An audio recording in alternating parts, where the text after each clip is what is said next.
হ্যাঁ ঠিক আছে কেমন না দুটা বন্ধু চলছে হ্যাঁ ঠান্ডা আমার কাছে কমিল খাওয়াবে আর মন্দিরে কি খাওয়াবে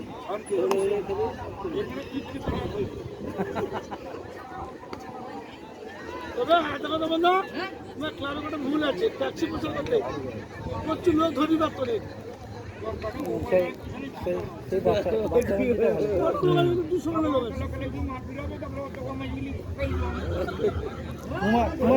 তোমার ঘরে রেখে দিব অত বড় লাগা ঘর করছো হ্যাঁ অত বড় লাগা ঘর করছো অত বড় লাগা ঘর করছো তোমার ঘরে রাখবো সরস্বতী পুজোর যে মেলা অনুষ্ঠান চলছে এই মেলা অনুষ্ঠানে আর্থিকভাবে সহযোগিতা করছেন হটস্পট মা বাসন্তী কাশ্যপী মণি প্রোভাইডার সীতারাম মাইতি অনেক অনেক ধন্যবাদ জানাই জ্ঞানদার ক্লাবের পক্ষ থেকে উনি আমাদের ময়দানে রয়েছেন আজকের এই কাবাডি টুর্নামেন্ট